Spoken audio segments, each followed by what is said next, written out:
L'aube s'étire sur la mer comme une plaie d'or. Izan se lève avant les mouettes, pieds nus sur le plancher froid, écoutant le vent qui s'insinue par les fentes du bois. La cabane respire la fatigue du sel et du manque. Armel dort encore, une main posée sur le filet qu'il réparait la veille. Dans son sommeil, il gémit le nom de la mer, comme s'il craignait qu'elle le reprenne.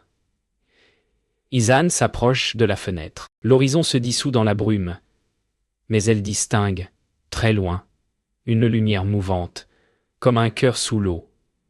Le murmure des vagues s'élève, plus doux qu'à l'ordinaire, presque humain. « Ogé, si seulement tu pouvais m'entendre...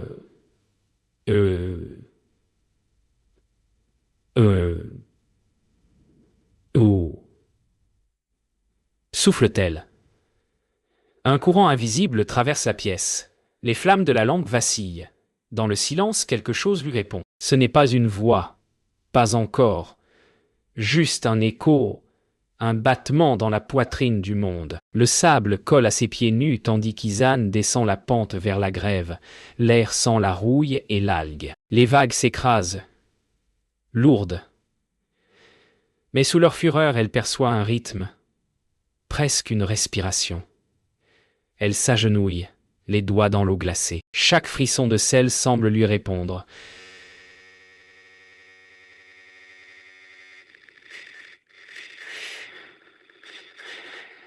Comme si la mer reconnaissait son toucher.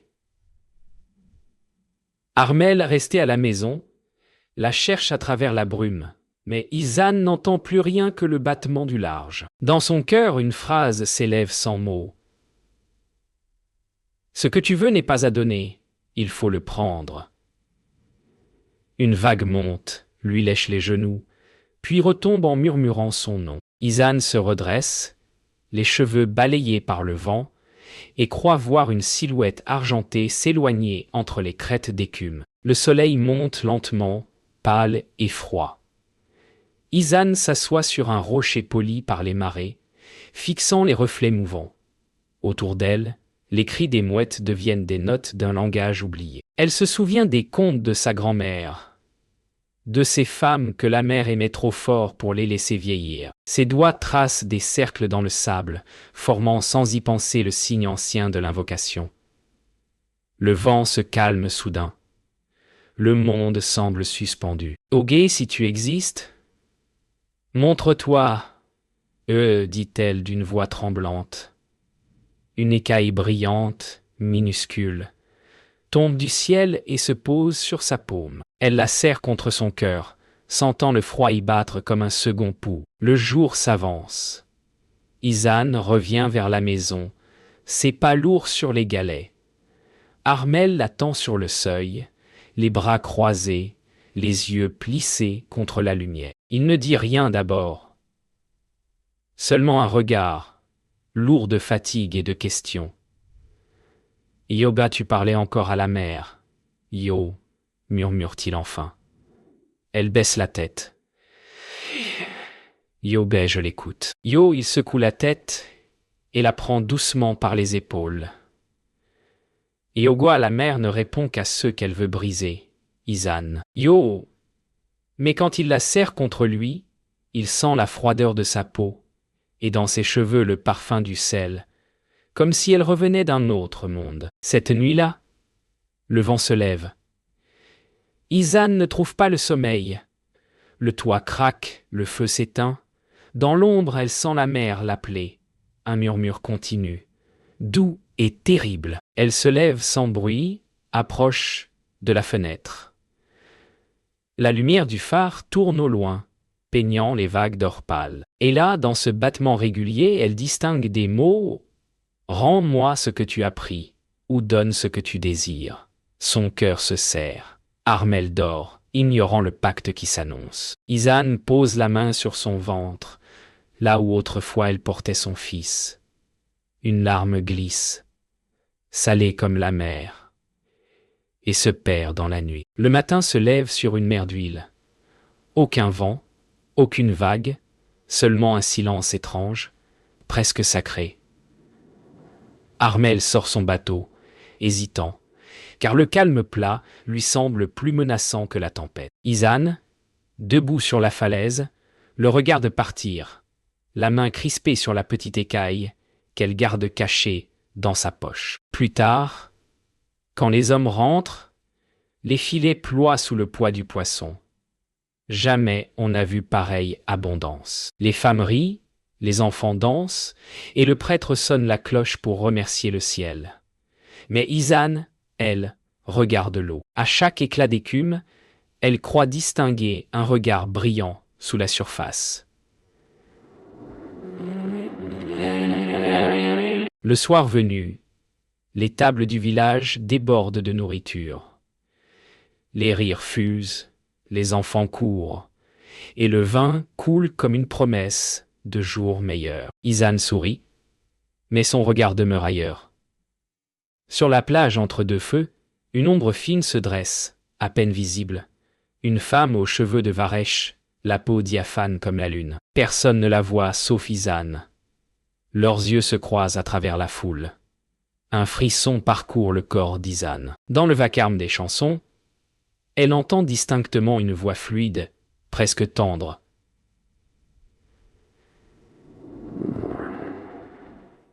Yobarné, tu as demandé, Chiadona, tout a un prix, ma sœur de la terre. Yo! Cette nuit-là, Izan ne dort pas. Elle sort, guidée par la lueur des vagues. Au bord de l'eau, Agwen l'attend, drapée dans un manteau d'écume.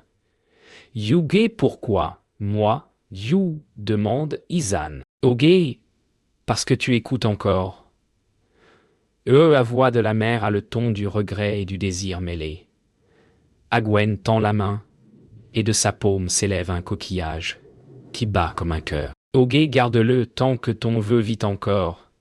Mais souviens-toi, chaque don que la mer fait, elle le réclame au reflux. Izan serre le coquillage contre elle. À cet instant, elle sent le souffle d'un autre monde traverser le sien. Au matin, Izan cache le coquillage dans une boîte sous le lit. Mais partout où elle va, elle croit entendre son battement. Derrière le murmure des vagues, dans le souffle du vent, même dans la respiration d'Armel endormi.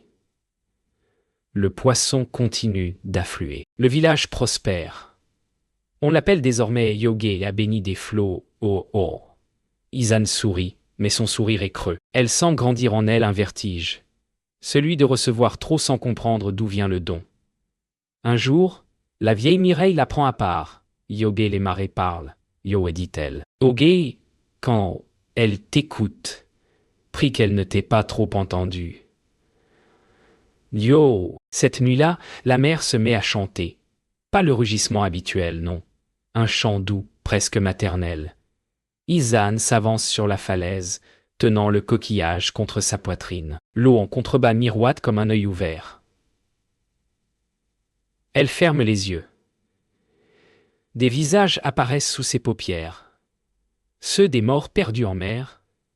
Ceux qui jadis ont demandé, sans comprendre. Une larme roule sur sa joue. Yoga, dis-moi ton prix, lui murmure-t-elle. Mais la mer ne répond pas. Seule la voix d'Agwen, lointaine et caressante, effleure son oreille. Yébé, pas encore. Donne-moi, dit Yébé, pas encore. Les jours s'écoulent, dorés et paisibles, mais le cœur d'Izan se serre. Les filets se remplissent toujours. Les visages rient encore. Et pourtant, le silence de la mer est devenu lourd comme un serment. Une nuit, Armel rentre tard, les mains blessées. Il s'assied sans parler, regarde Izan et dit « Ega, depuis quand la mer donne sans reprendre ?» Yo, elle baisse les yeux.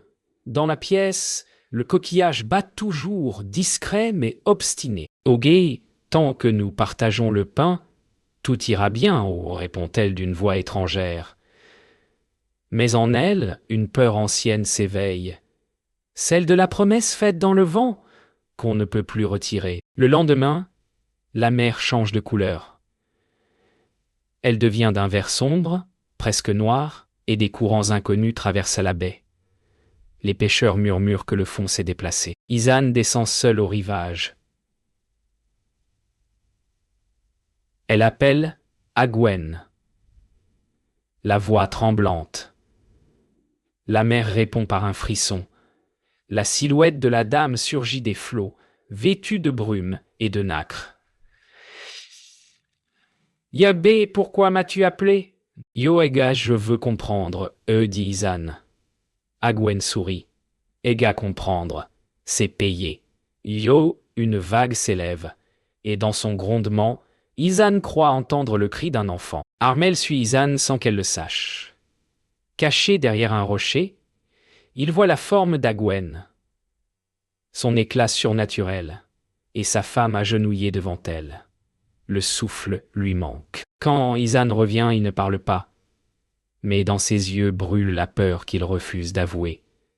Cette nuit-là, il rêve d'un abîme sans fond où des visages d'eau chantent son nom. Au matin, il trouve sur le seuil du filet mouillé une perle, brillante comme une larme, et autour, l'empreinte d'une main qu'aucun humain n'a pu laisser. Les jours passent. Armel ne rit plus. Izan sent son regard sur elle, lourd comme un filet plein de soupçons. Un soir, il dit « Eogé, tu ne me regardes plus, Izan. Même quand je suis là, tu regardes ailleurs. » Yo, elle lui répond doucement. « Ega là-bas, dans les vagues. Quelque chose m'attend. » Yo, il s'éloigne, incapable de comprendre, mais craignant de le faire. Dans la chambre seule, Izan ouvre la boîte. Le coquillage pulse d'une lueur plus vive, presque brûlante. Chaque battement semble lui voler un souffle de plus. Une tempête s'annonce. Le ciel se ferme sur la mer comme une paupière lourde. Les hommes refusent de sortir pêcher. Izan marche seul sur la grève. Le coquillage dans sa main bat au rythme de la houle. Agwen surgit une dernière fois.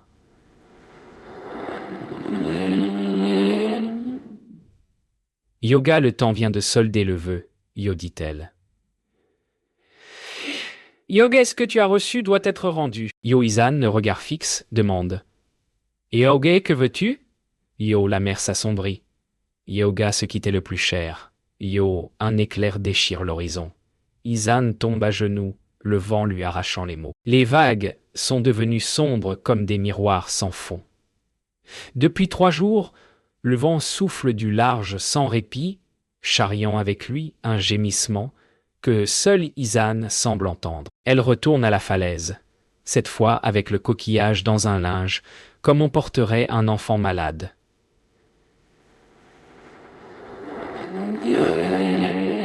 Yogi,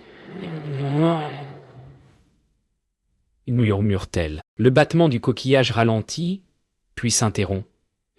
Une voix douce et funèbre s'élève des profondeurs. Yoga, ce n'est pas toi que je réclame. C'est ton sang, c'est ta lignée. Yo Izan comprend. Ce n'est pas sa vie qu'on veut, mais celle de son fils. Le lendemain, Izan va trouver la vieille Mireille.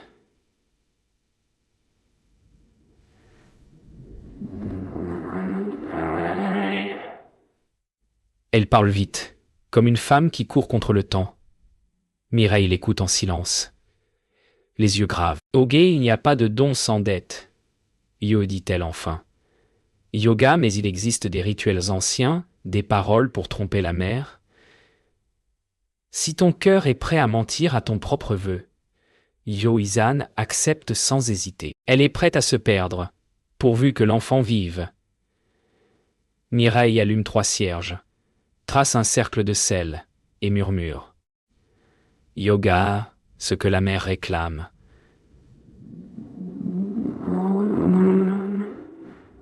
Que la mer reprenne. Yo. Cette nuit-là, Izan rêve. Elle se voit sous l'eau, entourée de visages sans regard. Parmi eux, un petit garçon aux cheveux sombres l'appelle. Yébé maman, yo, elle tend la main, mais Agwen la retient. Ogé, tu ne peux pas tout sauver. La mer ne rend pas ce qu'elle aime. Yo! Izan s'arrache à son étreinte et s'éveille en criant. Le coquillage repose à côté d'elle, ouvert, vide, comme une bouche silencieuse. Dans la pièce, un bruit d'eau s'écoule. Pourtant, il n'y a pas de fuite. Seulement une trace humide courant vers le berceau vide. Izan se précipite vers le berceau, haletante. Vide. Le vent s'engouffre par la fenêtre, emportant des gouttes d'eau qui sentent la mer.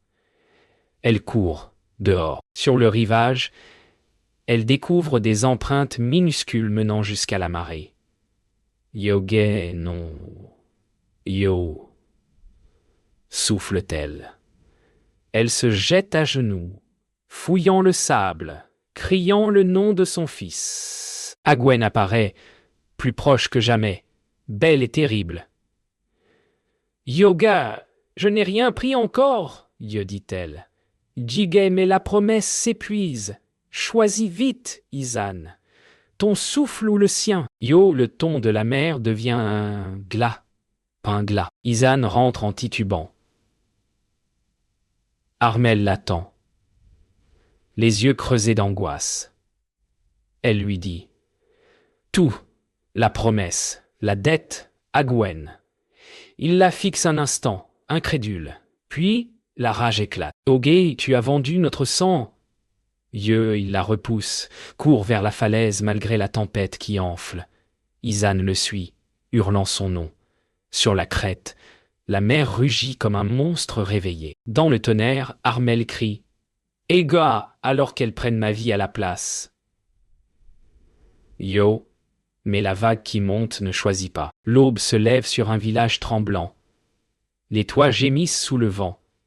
Les filets sont arrachés des bateaux, et les mouettes fuient comme si elles savaient. Armel, 34 ans, parcourt la grève, le visage livide, la colère et la peur se mêlant dans ses yeux gris. Il trouve Izan, 28 ans, accroupi au bord de l'eau, le coquillage ouvert dans sa main, comme un cœur exposé. « Yoge, Izan !»« Yo !» crie-t-il. « Debe !» « Ibé, tu as fait un pacte avec la mer. » Yo, elle le regarde, tremblante, et murmure. « Yoga, je ne pouvais pas le laisser mourir. » Le vent siffle entre les maisons. Et derrière lui, l'eau monte, prête à réclamer ce qu'elle croit lui revenir. Les habitants observent la scène depuis les maisons secouées. Matteo, 8 ans, cache ses yeux derrière les jupes de sa tante. « Yo, gay maman !»« Yo !» murmure-t-il. Izan se tourne. Ses yeux verts remplis de larmes, mais elle ne peut pas le toucher. Agwen émerge de l'écume, brillante et terrible. La lumière de ses yeux semble absorber toute chaleur. « Ogé, la dette est appelée !» Yo, dit-elle d'une voix qui résonne comme un écho sous-marin. « Yogé, la promesse doit être tenue. » Yo, Armel crie. « Yobé, alors prenez-moi !»« Mais laissez mon fils !» Yo, la mer gronde. Les vagues frappent les rochers avec une violence inhabituelle. La tempête atteint son apogée. Le vent arrache les toits, les bateaux chavirent et le sel frappe la peau comme des aiguilles. Izan se jette devant Armel, les bras étendus. « Yoga, non !» Yo, hurle-t-elle. « Ogé, prenez-moi !» Yo, Agwen hésite, ses yeux scintillant d'un mélange d'émerveillement et de colère. Le coquillage entre les mains d'Izan se fissure, pulsant comme un cœur à l'agonie. Le fils de Izan et Armel regarde. Figé, incapable de comprendre que sa mère offre sa vie pour le sauver. Le cœur de Izan s'ouvre à la mer. Une vague gigantesque s'élève et l'emporte avec une force inexorable. Armel tente de la retenir, mais ses mains glissent sur la peau lisse et froide. « Youbé, je t'aime! Je t'aime !» Yo crie-t-il dans le rugissement des flots.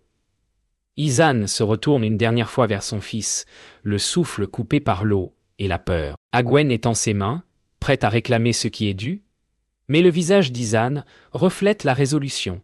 Elle ne cédera pas son enfant. Lorsque la tempête se calme, La mer retourne à un calme trompeur. Les bateaux brisés dérivent sur l'eau, les villageois sont épuisés, mais vivants. Armel et Matteo se tiennent sur la plage, tremblants, cherchant Izanne dans chaque écume. Le coquillage, fissuré et vide, repose sur le sable, comme un avertissement silencieux. « Ogé, elle est... » Yo, murmure Armel. Mais aucun mot ne peut décrire ce qu'ils ont perdu et ce qu'ils ont gagné. L'amour et le sacrifice au murmure de la mer. Izanne flotte seule au bord de la falaise, regardant Matteo, 8 ans, blotti contre Armel, 34 ans, sur la plage. La mer, calme en surface, gronde sourdement en profondeur. « Ogé, je ne peux pas te laisser. » Yo murmure-t-elle au vent. Elle serre le coquillage fissuré contre sa poitrine et plonge dans l'eau noire. Immédiatement, le froid la saisit.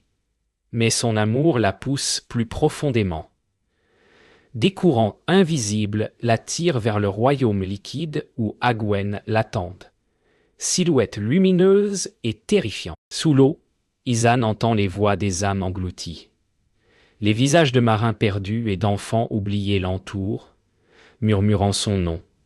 Agwen s'avance, brillante et imposante. « Ogé, alors, tu viens offrir ce que tu refuses de perdre ?» Yo demande-t-elle. « Yogé, oui. » Yo répond Izanne, le souffle rapide. « Yogé, mais je ne te donnerai pas Matteo. » Yo, la mer s'agite autour d'elle, comme si elle écoutait leur dialogue, prête à punir ou à bénir. Selon le choix qui suivra, Izanne serre ses mains autour du coquillage brisé, offrant son souffle comme gage. La mer la soulève, la tournant comme une poupée de verre. « Ogé, je choisis la vie de mon fils, » Yo dit-elle, la voix tremblante mais ferme. Agwen incline la tête, un sourire triste sur le visage. Yogé alors prend le tien. Yo murmure la créature. Une lumière éclate autour d'Izanne, qui sent son corps devenir léger, puis vide, comme si le monde entier se retirait de son cœur. Izanne disparaît dans la lueur, et le silence retombe sur la mer. Matteo, 8 ans, regarde vers l'horizon, ne comprenant pas pourquoi sa mère n'est plus là. Armel, 34 ans, tombe à genoux sur le sable, la gorge serrée par la peur et la gratitude. La mer devient calme, presque tendre. Une silhouette argentée traverse la surface, invisible pour tous sauf les âmes qui savent regarder. Agwen murmure un dernier adieu. Yogé, tu as choisi l'amour véritable. Maintenant, mais moi, je ne peux rien te prendre. Le village reprend son souffle après la tempête.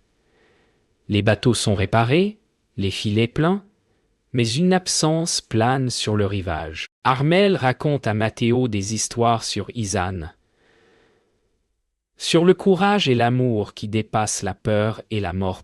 Parfois, à l'aube, il voit une silhouette flottant sur les vagues, cheveux auburn caressés par la brise, sourire silencieux et éternel. La mer murmure toujours. Mais désormais, elle chante l'hymne d'un sacrifice accepté et d'un vœu tenu au-delà de toute attente. Les années ont passé. Matteo, 15 ans, court sur la plage, ramassant des coquillages tandis qu'Armel, 41 ans, regarde le soleil se lever sur l'horizon. Le village a retrouvé sa tranquillité. Les filets sont pleins, les maisons réparées.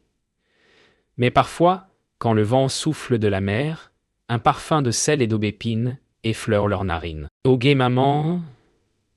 Yeux murmure Matteo sans vraiment savoir pourquoi. Armel sourit, ses yeux perdus dans les vagues. Le murmure de la mer semble répondre doucement, comme un écho éternel. Un après-midi, Matteo s'assoit sur un rocher, regardant l'eau. « Égay, papa, est-ce que tu penses qu'elle nous voit ?»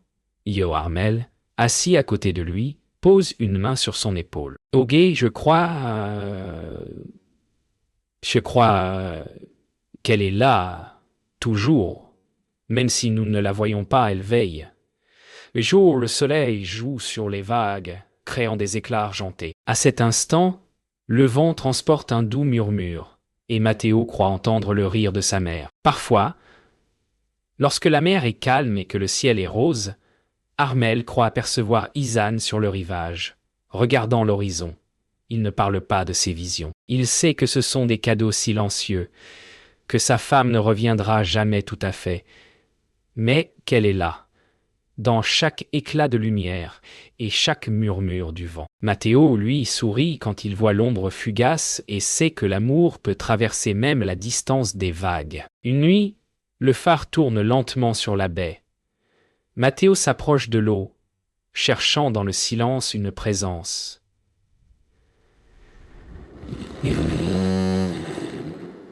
Yo, murmure-t-il. Le vent lui répond par un léger murmure, et l'eau scintille. Armel le rejoint. Et ensemble, ils restent immobiles, écoutant la mer. Le coquillage fissuré repose sur une étagère à la maison, un symbole de promesses tenues et de sacrifices accomplis. Leurs cœurs savent que certains vœux sont impossibles, mais que l'amour peut rendre tout supportable. Les années passent encore. La mer garde ses secrets et ses murmures. Armel et Matteo vivent leurs jours avec le souvenir d'Izan, mais aussi avec la force qu'elle leur a laissée. Parfois, à l'aube, ils aperçoivent un reflet auburn dans les vagues, un sourire silencieux et éternel. Et le vent transporte toujours un murmure doux, le récit d'un sacrifice, d'un vœu impossible et d'un amour qui ne meurt jamais.